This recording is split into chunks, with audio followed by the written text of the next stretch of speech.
की आपण ज्या विचाराच्या वाटेने जातोय ती वाट चालण्यासाठी त्या महापुरुषांनी स्वतःचं आयुष्य पणाला लावलं. आपण फक्त बोलतोय, हा सूर उमटला जातो किंवा उमटविला जातो की हा महापुरुष त्याचा, हा महापुरुष माझा. आणि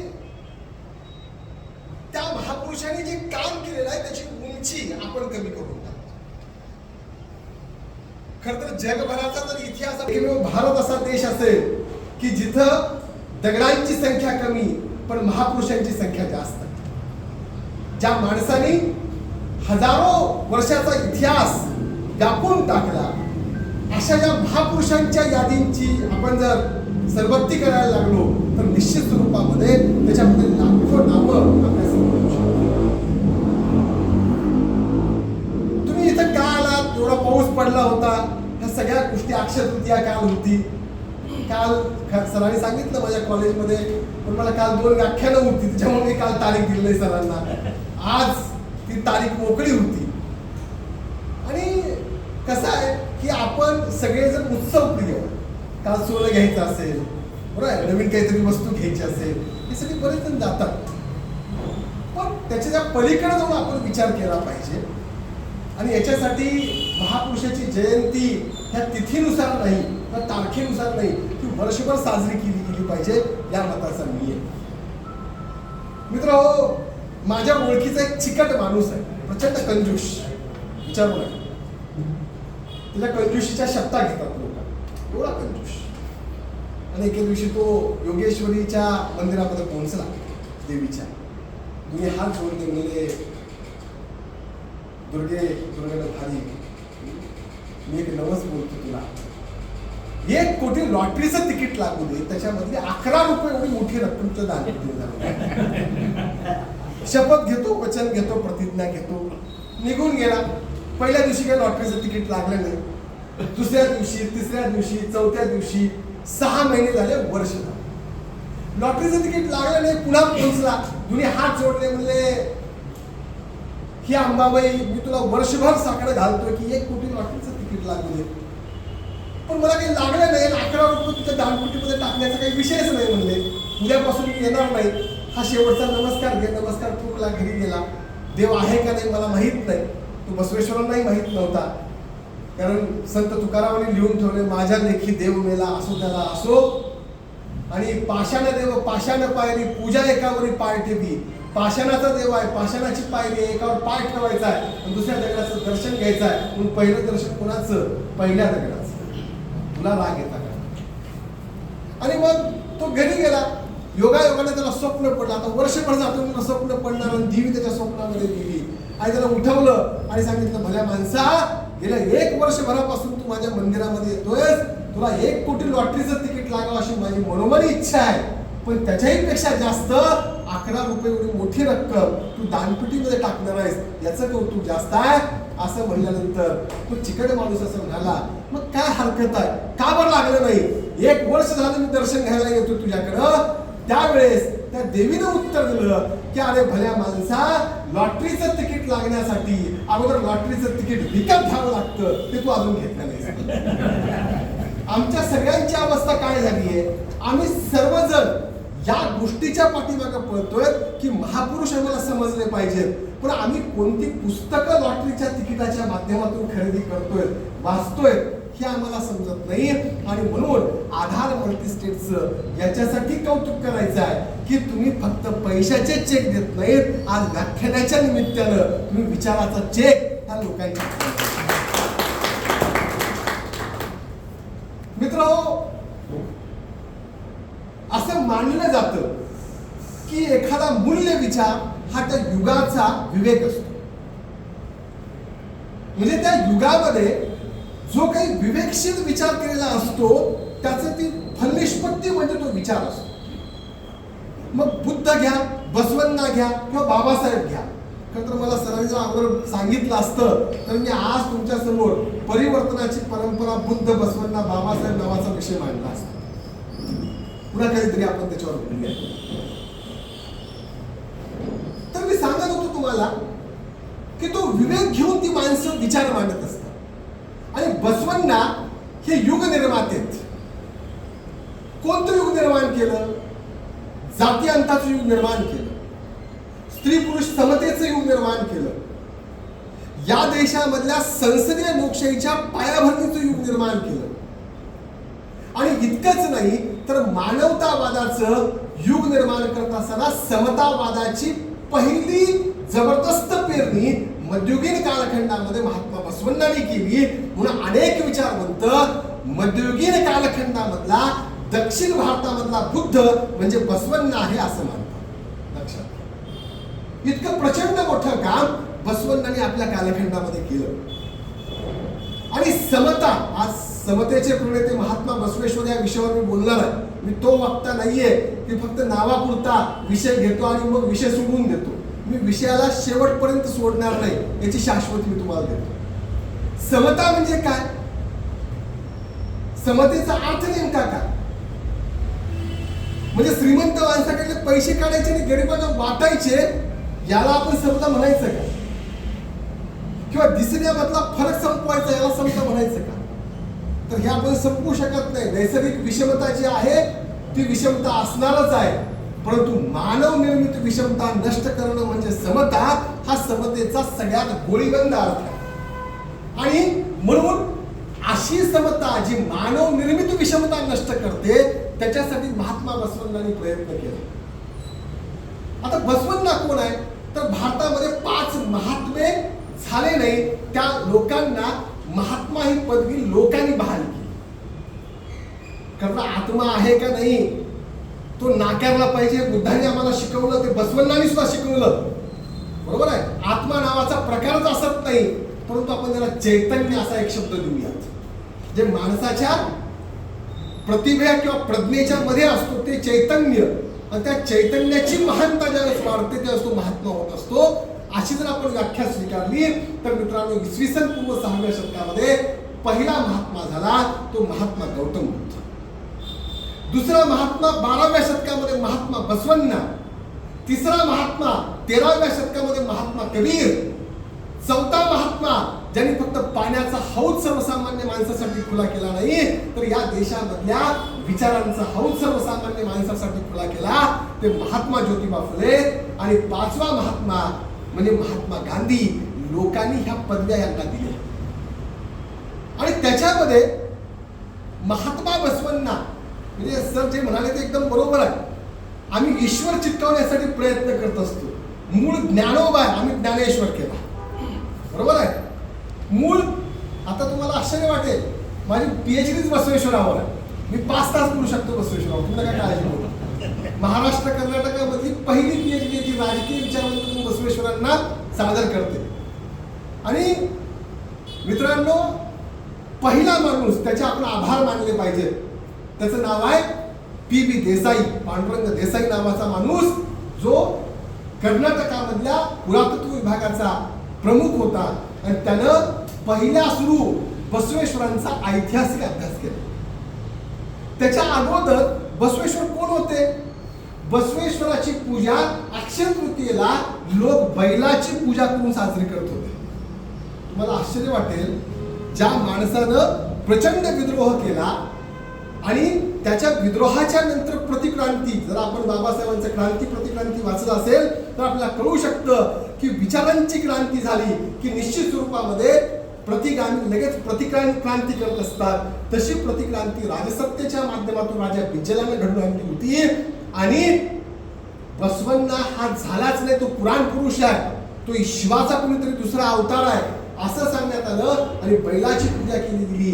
बैलाची पूजा करण्याच्या पाठीमागं दुसरं प्रतीक काय होतं, तर हा माणूस बैलबुद्धीचा आहे.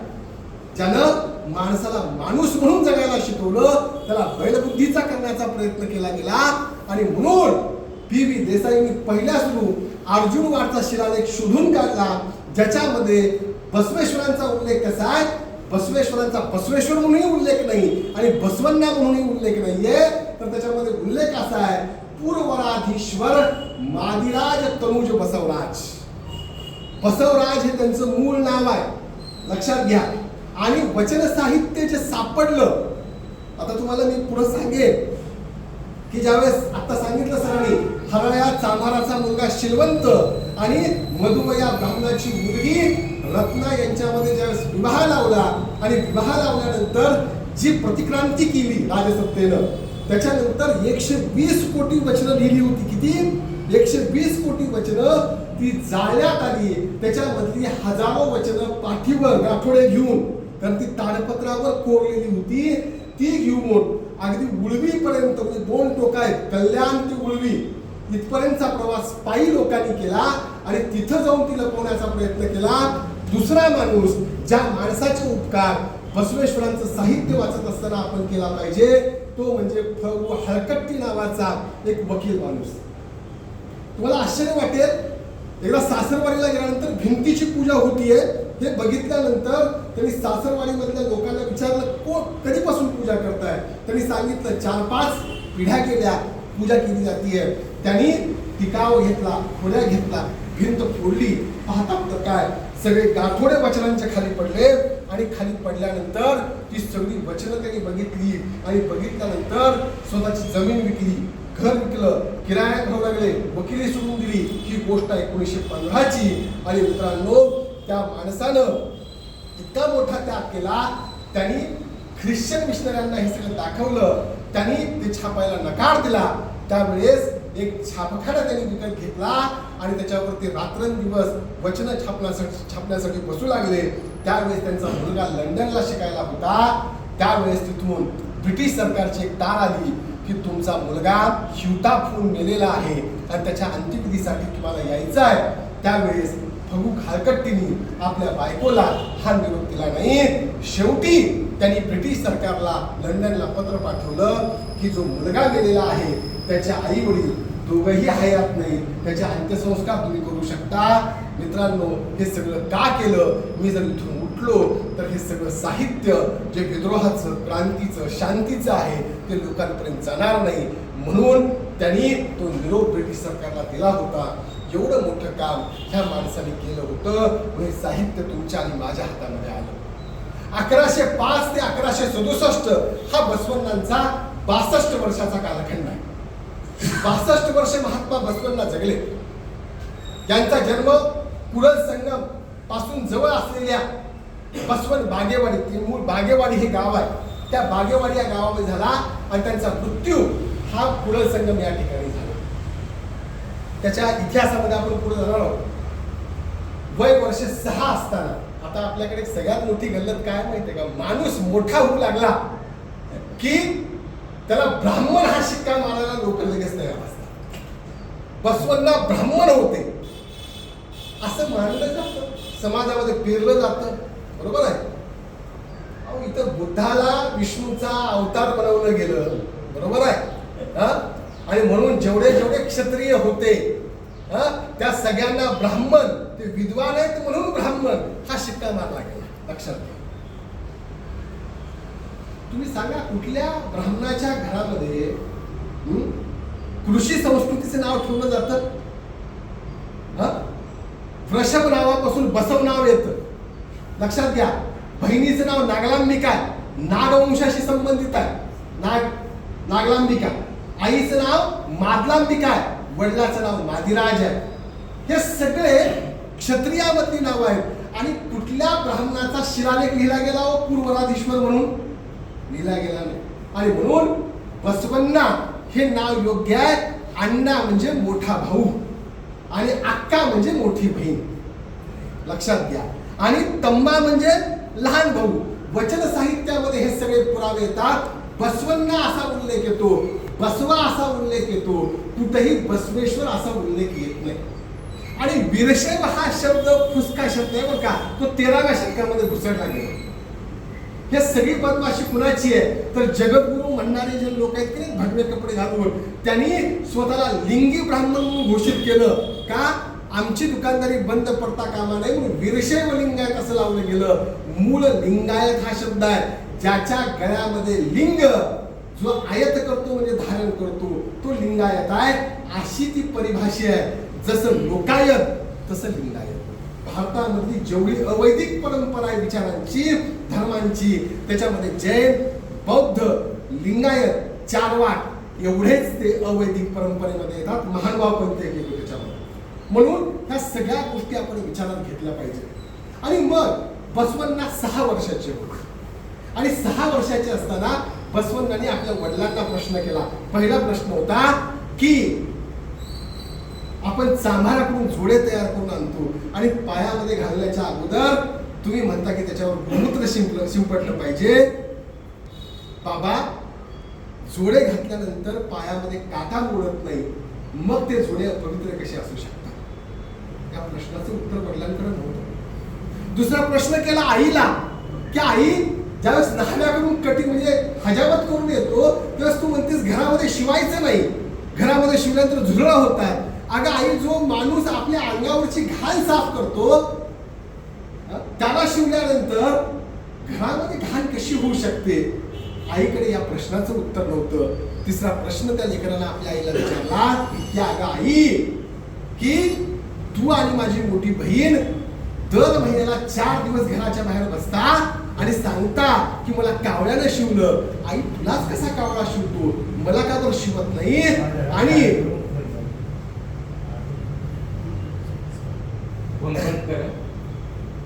आई, तू तर मला जन्म दिला, तू अपवित्र कशी असू शकतेस? तू माझ्यासाठी अपवित्र असू शकत नाहीस.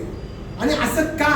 याही प्रश्नाचं उत्तर नव्हतं. आणि शेवटी तुम्हाला माहित असेल, या देशामध्ये असं मानलं जातं की उपनयन संस्काराच्या वेळेस बसवण्णांनी घर सोडलं, ते कुलसंगमला अध्ययनासाठी आले म्हणून ते ब्राह्मण होते.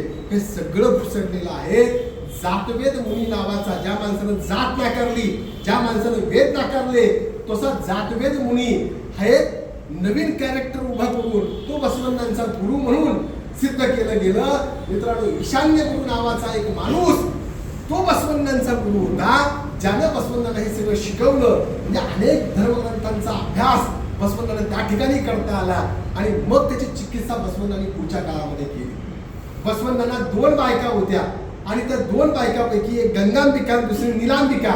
मित्रांनो, दुसरी जी बायको होती निलांबिका, ती मामा बलदेव म्हणजे कोण आहेत? हे क्षत्रिय, हे राजा बिज्जलाच्या मंगळवेढा राज्यामध्ये कोण आहेत? मंत्री आहेत. लक्षात घ्या, त्या काळामध्ये ब्राह्मण मंत्री नव्हते, ही गोष्ट लक्षात ठेवा. ब्राह्मण मंत्री होण्याची सुरुवात ही पेशवाईपासून झालेली आहे, ही गोष्ट आपण लक्षात ठेवली पाहिजे. शिवाजी महाराजांच्या काळापासून झालेली आहे, ही आपण गोष्ट लक्षात ठेवली पाहिजे.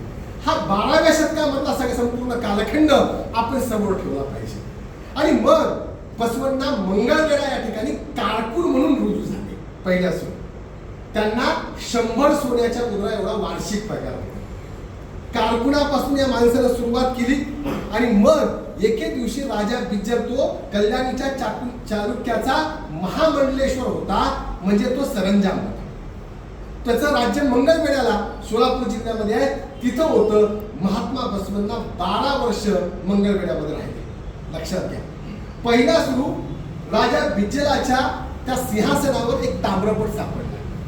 त्या ताम्रपटावर काय लिहिलं, त्या भाषेला कुणाला वाचता येत नव्हतं, म्हणून जगामधले अनेक विद्वान बनवले गेले. शेवटी बसवण्णांनी तो ताम्रपट उचलला, एका आरशाच्या समोर धरला आणि धरल्यानंतर उलटी अक्षर सुलटी झाली आणि बसवण्णांनी सांगितलं की या राजसिंहासनाच्या खाली एकूण 66 कोटी एवढी संपत्ती लपवलेली आहे, असं ताम्रपट म्हणतो. अनेकांनी सांगितलं की सिंहासन हलवणं हा अपशकुन असतो. बसवण्णांनी सांगितलं की तलवार हे माझं मुडकं नाही निघालं तर उडवू शकता.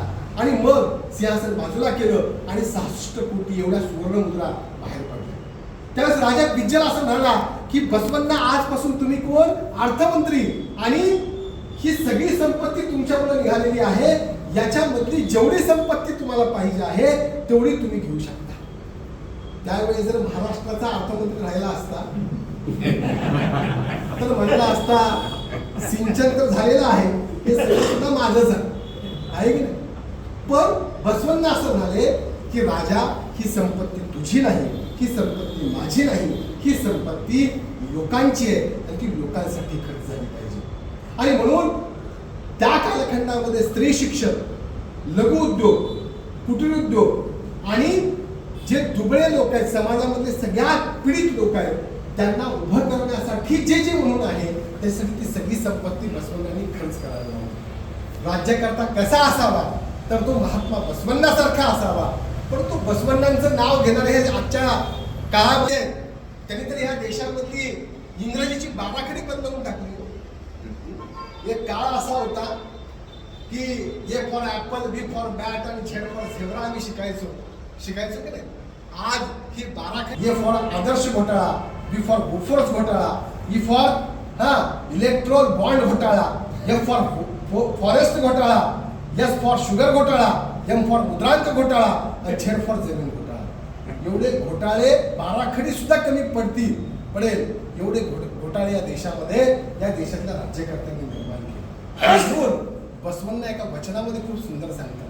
बसवण्णा असं म्हणतात की गावाच्या बाहेर दुधाची नदी वाहत असताना, याचा अर्थ काय, सगळी जी वचन निर्मिती होत होती 770 शरण जी निर्माण करायचे, तुम्ही गुहेमध्ये राहायचे, त्याला तुम्ही आजही कल्याणला गेलात तर त्याच्या सगळ्या गुहा तुम्हाला बघायला मिळतील. आत्य महादेवीची, आल्लम प्रभूंची, हारळ्या चांभाराची, डोहा कक्कयाची. ते सगळे गावाच्या बाहेर त्या गुहेमध्ये राहून चिंतन, अनुभव चर्चा करायचे. तर गावाच्या बाहेर दुधाची नदी वाहत असताना राजा बिचलाच्या खजिन्याशी माझं काय देणं घेणं, अशा पद्धतीचं वचन बसवण्णांनी दिलं. आणि मित्रांनो, माओ त्से तुंग असं म्हणाला होता की राज्यकर्त्यांनी लोकात गेलं पाहिजे, ते लोकांना शिकवायला नाही, लोकांकडून शिकायला गेलं पाहिजे. बसवण्णा त्या काळामध्ये लिहितात, किती मोठा लोकशाहीचा विचार आहे लक्षात घ्या.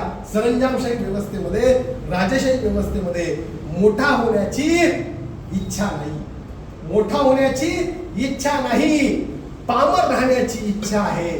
खाली बसल्यानंतरच गाय दूध देत असते. कुळ संगम देवा म्हणजे लोकांमध्ये जाऊन लोकांना समजून घेतलं पाहिजे, त्यांचे प्रश्न समजून घेतले पाहिजे आणि लहान झालं पाहिजे, तरच राज्य करता येतं, हे बसवण्णांनी सांगितलं. आणि मग मित्रांनो, ज्यावेळेस कल्याणीच्या चालुक्यांचा पराभव बिज्जलानं केला आणि बसवण्णा तिथं प्रधानमंत्री म्हणून गेले आणि प्रधानमंत्री म्हणून रुजू झाल्यानंतर हरळ्या चांभार नावाचा चांभार त्या राज्यामध्ये राहत होता. मी तरी सांगितलं, अरे हरळ्या ज्या माणसानं लिंगायत धर्माची स्थापना केली, जो राज्याचा प्रधानमंत्री आहे आणि पहिली लोकसंसद अनुभव मंडप त्यांनी स्थापन केली, ते बसवण्णा इथं किल्ल्यामध्ये राहतात, जाऊन भेटून असं म्हणल्यानंतर फाटलेला अंगराखा, फाटलेलं होतं. अशा अवस्थेमध्ये हरळ्याचा चांभार गेला आणि गेला गर्दीमध्ये थांबला. बसवण्णा घोड्यावरून आली, खाली उतरल्यानंतर गर्दीमधून वाट काढत त्या अवस्थेमध्ये हरळ्या चांभार पुढे गेला, दोन्ही हात जोडले, शरणार्थ बसवेश्वर असं म्हणल्यानंतर बसवण्णांनी दोन्ही हात जोडले, शरणू शरणार्थी, शरणू शरणार्थी, तू मला एक वेळेस नमस्कार करत असशील तर मी तुला 2 वेळेस शरण येतो, असं बसवण्णा म्हणाले. हे ऐकल्यानंतर हरळ्या चांभाराच्या डोळ्यामध्ये पाणी उभं राहिलं. तो घरी गेला. तिथं कल्याणी नावाची बायको होती. तिला सांगायला लागला की अगं, बसवण्णासारख्या महात्म्यानं मला 2 वेळेस शरणार्थ घातला, त्या उपकाराची परतफेड म्हणून आपण काहीतरी दिलं पाहिजे. काय देता येईल? कल्याणी म्हणाली, आपण चांभार आहोत, आपण जोडे तयार करू आणि बसवण्णांच्या पायामध्ये घालू. त्यावेळेस सगळ्या पशूंची कातडी गोळा करण्यात आली.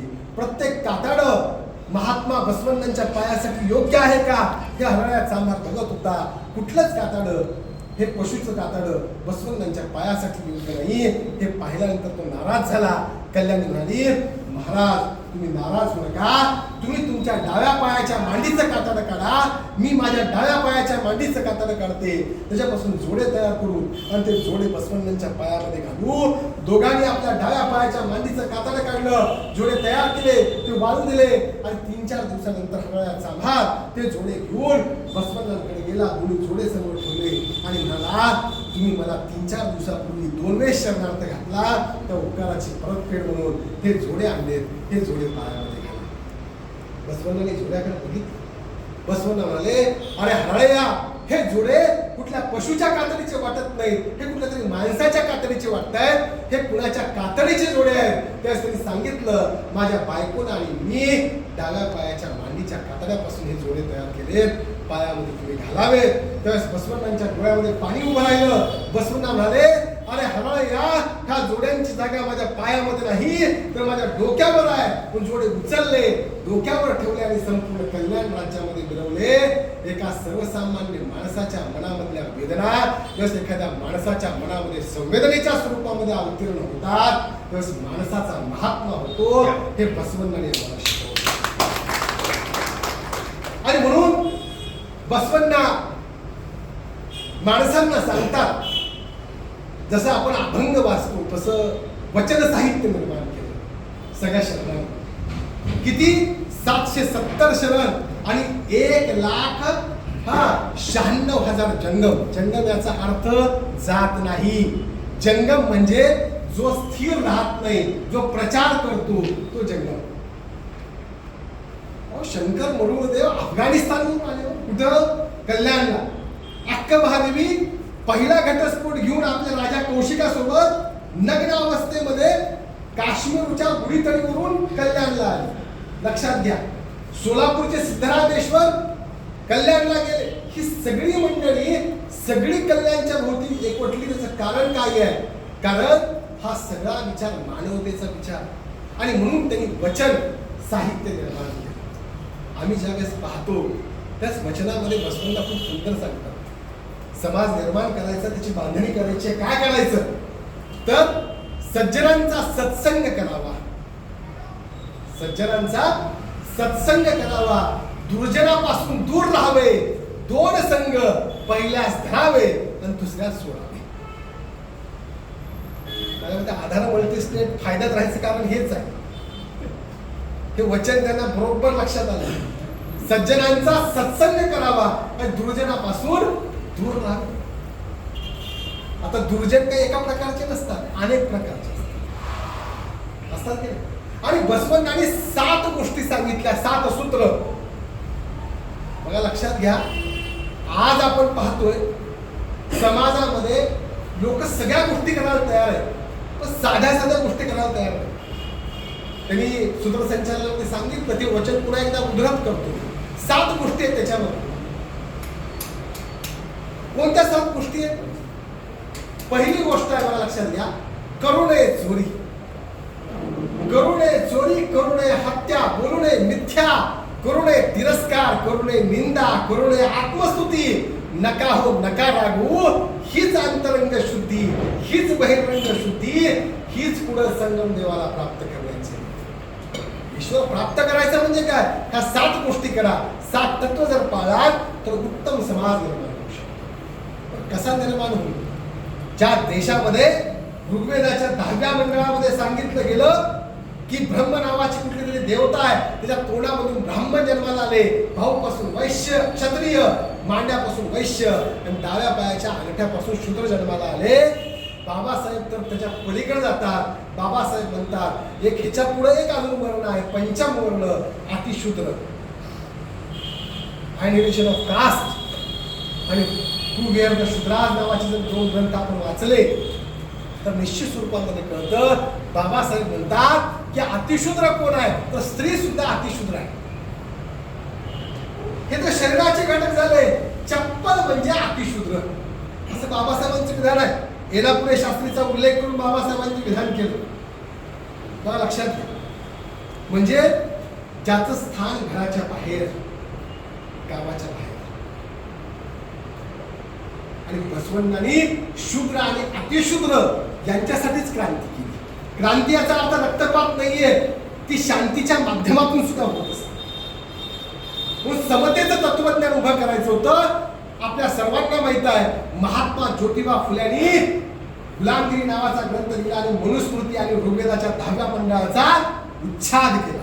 त्यांनी सांगितलं की ब्रह्म नावाच्या तोंडामधून ब्राह्मण जन्माला आले, गर्भ तोंडात कसा राहिला, सीझर नव्हते, इथून कसा आला, वगैरे वगैरे सगळं सांगितलं की नाही ज्योतिरावांनी. बाबासाहेबांनी मनुस्मृतीचं दहन केलं. याच वाटेवरचा म्हणजे बुद्धाच्या नंतरचा महापुरुष म्हणजे बसवण्णा.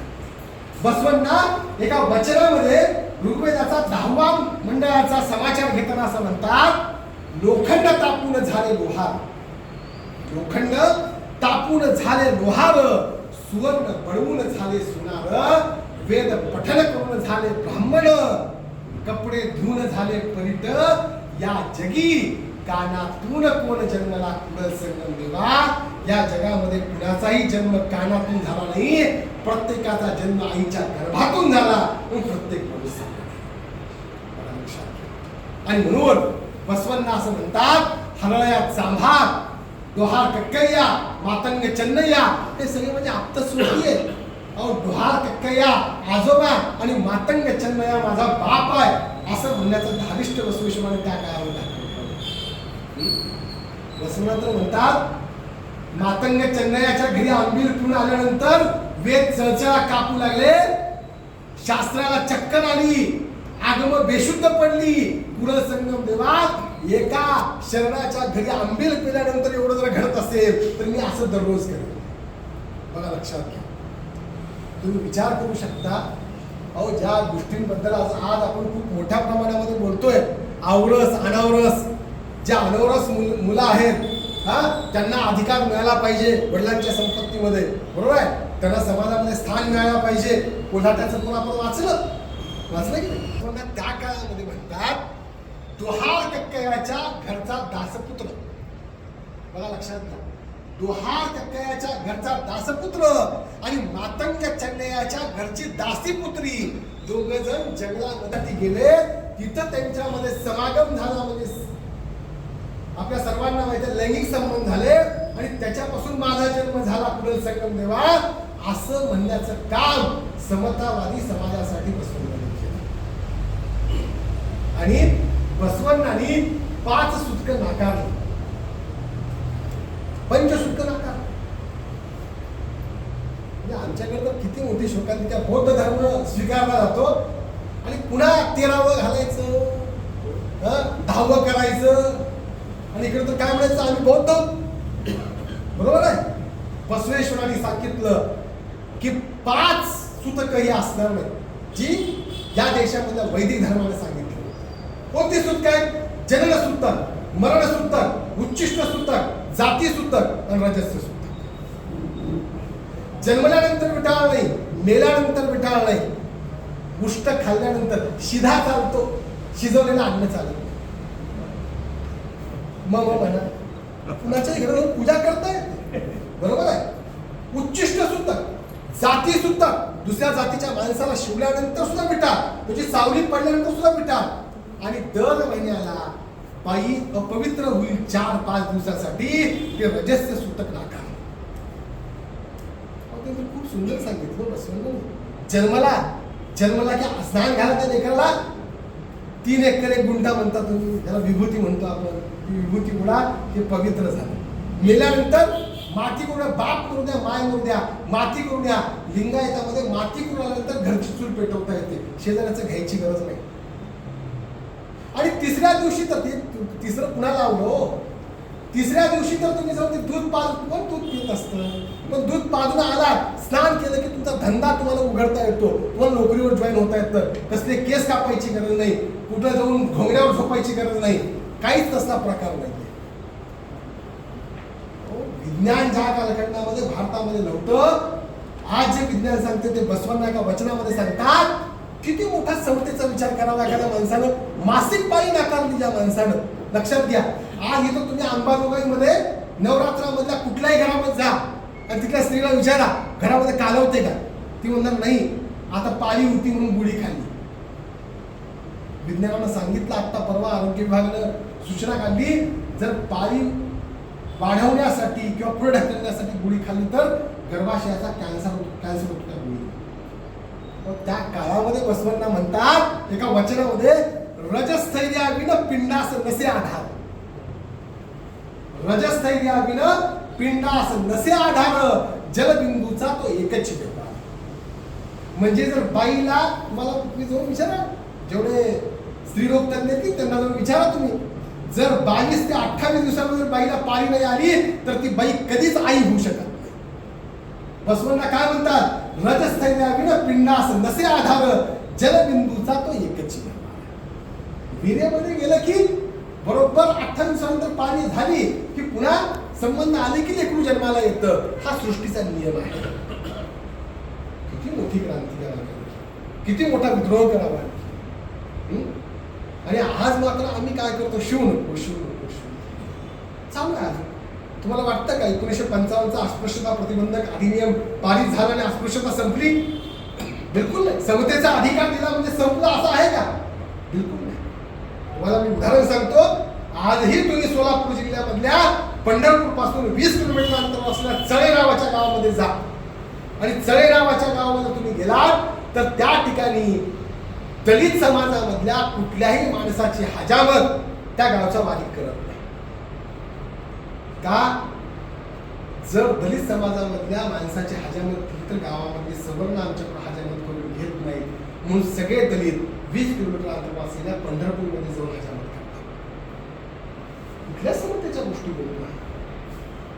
अहो, ज्या देशामध्ये देशाच्या पंतप्रधान पदावर असलेल्या इंदिरा गांधी जगन्नाथपुरीच्या मंदिरामध्ये गेल्या, एकदम दारावर थांबवलं, तुम्ही विधवा तुम्ही मध्ये प्रवेश करू शकत नाही. इंदिरा गांधींना तिथून वापस परतावं लागलं प्रधानमंत्री असताना. कुठल्या समतेच्या गोष्टी? आणि म्हणून हे सगळं आपण तुम्ही लक्षात घ्या. कृतीच्या पातळीवर जोपर्यंत येणार नाही तोपर्यंत ही पोकळ भाषा आहे. आणि बसवेश्वरांनी ते सगळं कृतीच्या पातळीवर आणलं. समताधिष्ठित समाज कसा असावा याचं प्रारूप बसवण्णांनी त्या कालखंडामध्ये उभं केलं. आणि म्हणून आम्ही पाहतो की आज किती गोष्टी आम्ही विज्ञानवाद म्हणतो. काशीला कोण कोण गेलं का? काशीला कुठे जाऊन यावं गेलतो. तुम्ही सोडून बरं का? आता तुम्ही सोडून टुरिस्ट म्हणून गेलतो. हो, ठीक आहे, तरी तुम्ही सोडू नका. मला सुखरूप लातूरला वापस जायचं. अगोदरच ते वकील साहेब होते तुम्ही, अवघडच. तुम्ही सांगत होतो तुम्हाला लोक काशीला जातात का नाही? काशीला जायचं, पुन्हा रामेश्वराचं, रामेश्वरून पुन्हा काशीला जायचं. इथलं पाणी तिथं मिसळायचं, तिथलं इकडे पुन्हा मिसळायचं. गेलतो का? गेल बघा दुसरा माणूस. जायचं काय व्यवस्था लावली आमच्या देशामध्ये, भारी बघा. कोण लोक लावलं असं? जायचं काशीमध्ये, हरार गंगे हरार गंगे हरार गंगे 3 डुबक्या मारायच्या. आयुष्यभर केलेलं पाप धुवून साफ, नवीन पाप करण्यासाठी माणूस तयार. गंगा घाण करून टाकली. राजीव गांधी सरकारनं गंगा शुद्धीकरणाचा प्रकल्प राबवला. आताचं सरकार नमामि गंगे म्हणून तो प्रकल्प राबवत आहे. बसवण्णांनी त्या कालखंडामध्ये सांगितलं, जल पाहताची मारती डुबकी, वृक्ष पाहताची मारती फेऱ्या. अरे आटणारे जल आणि वाळणारे झाड तुम्हाला काही देऊ शकते का मूर्खानो? जरा विचार करा. जन्मोजन्मी 7 जन्मी हाच नवरा मिळू दे. नवरा म्हणतो 7वा जन्म हाच असू दे. पुढच्या जन्मात आहे लग्न होत नाही म्हणून पिंपळाला 1000 फेरे. कशाचं काय काय करतोय आपण? नागपंचमी सगळ्यात मूर्खाचा बाजार आहे. लक्षात घ्या, नागपंचमी. तुम्हाला माहित आहे का? नाग हा शाकाहारी प्राणी नाही, तो मांसाहारी आहे. जर तुम्ही सापाला दूध पाजलं तर त्याची इथली जी विषाची पिशवी असते, विष दुधामध्ये मिसळतं आणि तो स्वतःच्या विषाने मरून जातो. मग बसवण्णांनी नागपंचमी नाकारली. बसवण्णा वचनामध्ये म्हणतात, दगडी नागाला दूध पाजता ती, जिवंत नाग दिसल्यानंतर मारा मारा म्हणती, भुकेला जंगम आल्यानंतर हाकलून देती आणि लिंगाला नैवेद्य दाखवती. अशा लोकांना काय म्हणावे पुढे संगम देवा? उगल देवाला म्हणायचं नैवेद्यम समर्पण शिवार्पण. देवाला हात आणि आपल्याला भात. ही समाजाची मानसिकता. हे सगळं सोडलं पाहिजे. आणि जेवढे शिकलेली माणसं आहेत कांबळे सर, तेवढी सगळ्यात निर्बुद्ध माणसं आहेत. लक्षात दरवर्षी देवाच्या नावाने सगळ्यात जास्त खर्च कोण करतं? तर ही माणसं करतात. एक सत्य घटना सांगतो माझ्या आयुष्यात. मी लातूरच्या एका कॉलेजला अगोदर 13 वर्ष नोकरी केली. तिथं असं पहिल्या मजल्यावर मला लेक्चर व्हायचा सगळा 8चा दररोज, म्हणजे वर्षोनवर्ष 13 वर्ष BA फर्स्ट इयरचं लेक्चर आहे. राज्यशास्त्र विषय माझा. आणि मी 8ला 10 कमी असताना जाऊन थांबायचं. पहिली वेळ 8ला 10 कमी असताना व्हायची आणि दुसरी वेळ 8ला व्हायची. पहिली वेळ झाली होती आणि त्या कॉलेजच्या समोरून गवळ्याच्या म्हशी लागल्या. दररोज सकाळी त्यांचा नियमच 7:45ला निघायचं आणि 8ला जाऊन त्या तळ्यामध्ये त्या म्हशीला बुडवायचं आणि वापस आणायचं. दररोज चाललं त्या गवळ्याचं. फेब्रुवारी महिना होता, ऊन तापत होतं आणि सकाळच्या त्या वेळेमध्ये सायकलीवर पोरगं गडबडीनं घामेघूम होऊन तिथून येत होतं. म्हशी पास होत असताना त्या पोराने गडबडीनं त्या म्हशीच्या ढोपराला हात लावला आणि पाया पडला. मला आश्चर्य वाटलं. मी वरून बघत होतो, अरे हे पोरानं काय केलं. इतक्या वेळ दुसरी वेळ झाली, मी वर्गात गेलो आणि हाजरी घ्यायला चालू करणार, इतक्या वेळ ते पोरगं वर्गात आलं. तेच पोरगं ज्याला पाया पडलं. मी हाजरी बंद केली आणि म्हटलं, अरे जरा उठ की, मला एक प्रश्न विचारायचा. लोक गायीच्या पाया पडतात माहित होतं म्हणून तू म्हशीच्या पाया पडलास. जरा आश्चर्य वाटलं मला. त्या पोराने जे उत्तर दिलं ते उत्तर खूप भारी होतं सुनीलजी. ते भारीच असणार किंवा ते पोरगं माझ्या वर्गातलं होतं. ते पोरगं म्हणलं, सर लोक गाय माय असते म्हणून पाया पडतात. म्हणले मी म्हैस मावशे म्हणून पाया पडतात. देव दिसला तो काही असं, देव दिसला की असं. गाडीवर किती स्पीड न राहू द्या. 33 कोटी देव कशी निर्माण झाले, कशी झाले.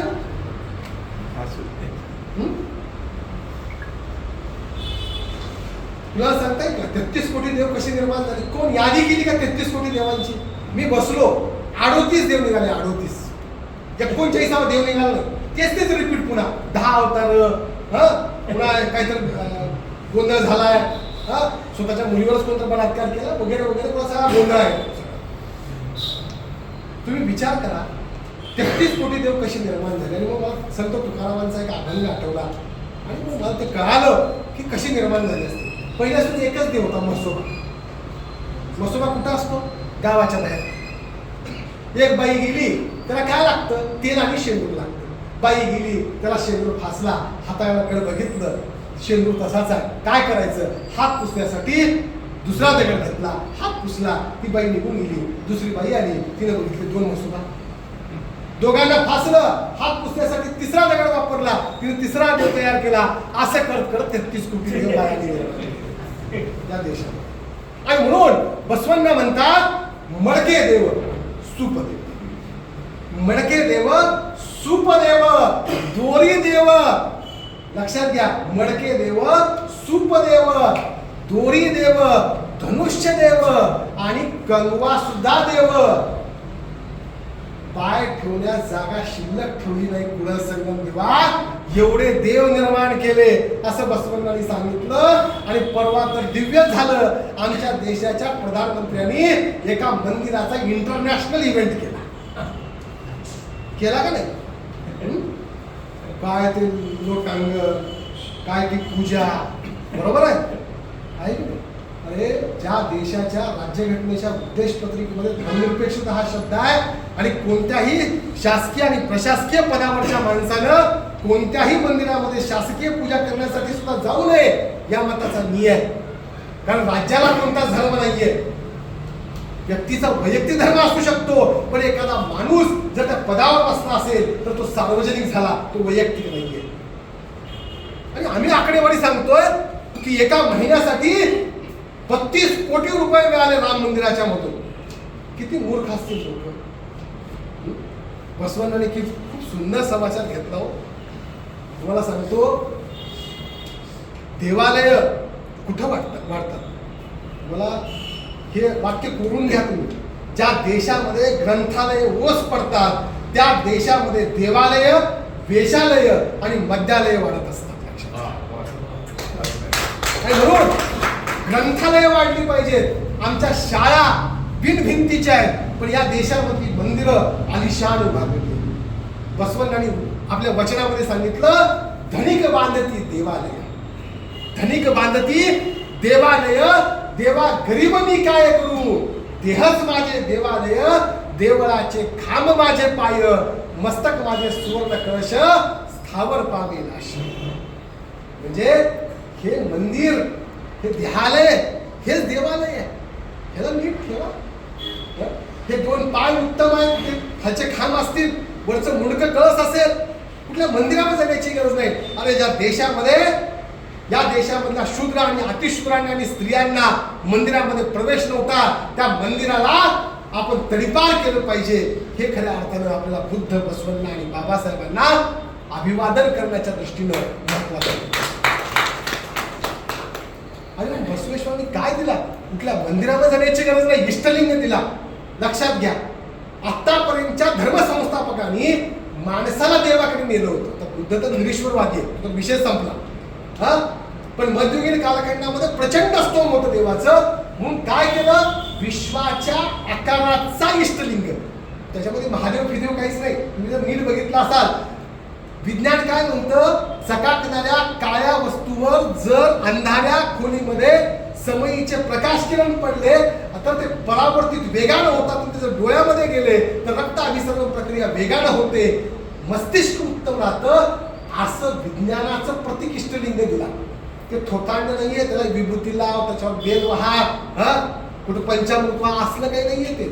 ते समतेचं प्रतीक. आणि म्हणून बसवण्णा एका वचनामध्ये म्हणतात, दगडाचा देव देव नव्हे, दगडाचा देव देव नव्हे, मातीचा देव देव नव्हे, धातूचा देव देव नव्हे, काशी गोकर्ण आणि सेतुबंध रामेश्वर देव देव नव्हे, देव तुमच्या अंतर्यामी, आत्मदेव जाणण्याची थोडं, एक परमेश्वर पुढं सर्वेश्वर. लक्षात घ्या, माणसाच्या मनामध्ये देव आहे, त्याच्या अंतरात्म्यामध्ये देव आहे. हे आम्ही नीट समजून घेत नाही. आणि म्हणून इथं गल्लत झाली. आज खरं तर स्त्रिया नाहीयेत. मी इथं सांगत असतो, बसवण्णांच्या जयंतीला, बाबासाहेबांच्या जयंतीला, शिवछत्रपतींच्या जयंतीला स्त्रिया असल्या पाहिजेत. कारण सगळ्यात मोठं काम ह्या महापुरुषांनी या स्त्रियांसाठी केलेलं आहे. हिंदू कोड बिल मांडलं नसतं, आताचा कुठलाच कायदा झाला नसता, हे वारसा हक्काचे वगैरे वगैरे काही झालं नसते. बुद्ध राहिले नसते तर स्त्री बाहेरच पडली नसती, भिक्खू संघामध्ये आली नसती, सार्वजनिक जीवनामध्ये तिला मिसळता आलं नसतं. 70 स्त्रियांना 10% आरक्षण 36 वर्ष सलग जोपर्यंत बसवण्णा अनुभव मंडप चालवत होते तोपर्यंत अनुभव मंडपामध्ये बसवण्णांनी स्त्रियांना दिला. अरे सिमोन द बुवा कोण कोण वाचली आहे? सिमोन द बुवा द सेकंड सेक्स नावाचं पुस्तक आहे, ज्याला स्त्रीवादाचं बायबल म्हणतात. ते मराठीमध्ये आहे, करुणा बुकलेनं मराठीमध्ये द सेकंड सेक्स नावानंच त्याला भाषांतरित केलं. वाचा. स्त्रीवाद, स्त्रियांच्या हक्काची चळवळ जगामध्ये उभा राहिली. त्याचं पहिलं वाक्य काय माहित आहे का? स्त्री ही स्त्री म्हणून जन्माला येत नाही, तर तिला तसं घडवलं जातं. तुम्ही जन्माला आलात, तुम्ही स्त्री पुरुष म्हणून जन्माला आलात का नाही? जीव म्हणून जन्माला आलात. हे आता कधीच्या 20व्या शतकामधलं तत्वज्ञान आहे. बसवण्णा 12व्या शतकामध्ये अनुभव मंडपामध्ये जेडर दासी मैया, जेडर म्हणजे कोण? कोष्टी, सूत कापणारा. प्रत्येक माणसाच्या नावाच्या पाठीमाग त्याचा व्यवसाय लावला. जसं आम्ही आज डॉक्टर लावतो, ऍडव्होकेट लावतात, हे तसं ह्या जाती नाहीयेत. हे आमचा स्वाभिमान आहे, तो व्यवसाय करतो. ह्या जाती पुन्हा गरज झाल्या. लक्षात घ्या. मी अभिमानानं सांगितलं पाहिजे मी कुंभार आहे, मी अभिमानानं सांगितलं पाहिजे मी महार आहे, अभिमानानं सांगितलं पाहिजे मी मातंग आहे. त्याचं कारण का? हा माझा व्यवसाय आहे, ही जात नाही. मग तुम्ही जेवढे शरण काढाल सगळ्यांच्या पाठीमाग त्यांचं काम आहे. मित्र हो, जेडर दासीमय्या वचनामध्ये म्हणतो, स्तन आणि केशसंभार म्हणजे स्त्री. स्तन आणि केशसंभार म्हणजे स्त्री, दाढी आणि मिशा म्हणजे पुरुष, परंतु त्यांना चेतना देणारा आत्मा ना स्त्री ना पुरुष. तुम्हाला सुई टोचवली, जशा वेदना होतात तशा स्त्रीला होतात का? वेगळ्या होतात का? आनंदाने ती नसते. ही समतेची चळवळ. सिद्धरामेश्वराचं मंदिर आहे कुठं? सोलापूरला. त्याला देव केलं, सरांनी सांगितलं, नारळ फोडे. बसवेश्वराची समाधी आहे, तिथं लोक जो नारळ फोडतात तो 200 फूट मध्ये, ती सांगतो मी पुढे.